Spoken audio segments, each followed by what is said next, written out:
ټولو نه مخکې خو د دې مشرانو شکریه ادا کوم چې ما دې په دې لنډ تنګ وخت کې مقرره کړه. او بیا د ناستو مشرانو په اجازه باندې یو دوه درې خبرې کوم که ستاسو اجازه وي.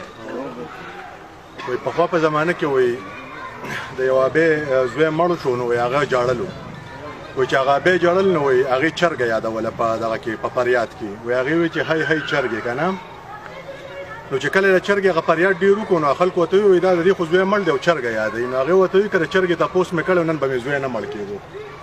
نو زه هم تاسو ته وایم چې یو سړی په کور په چاردیوارۍ دننه محفوظ نه شو، ګاډي محفوظ نه شو، په بازار کې روانې سړی وولي وایي نامعلوم کسانو ویشتو، که دلته په کور دننه باندې ګاډي وسوځي وایي نامعلومه خلکو وایي ګاډي وسوځو.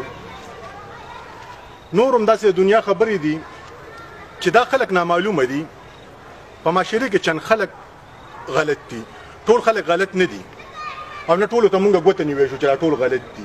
خو که دا هر چا دا کار کړی هغه که د سټاکوټ دننه یو کباري چې یو سړی دوی دغه نه راولي د ترکیې نه راولي په انټرپول باندې، یو سړی دی د ملیشیا نه راولي په مرګ یا په قتل کې وانټېډ دي.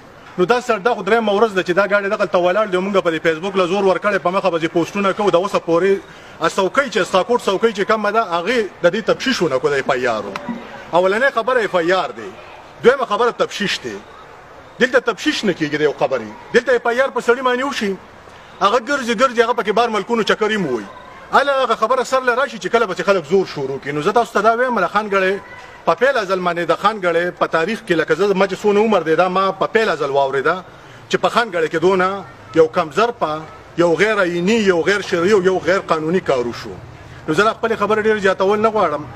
ستاسو ډېرو د ټولو مشرانو ډېره شکریه چې ما کشر مقرره کړه او انشاءالله چې په کم ځای کې وایې څه قسمه تعاون وایې څه قسمه خبره وایې زه به ستاسو نه مخکې هم تاسو به راپسې یې. ډېره مهرباني.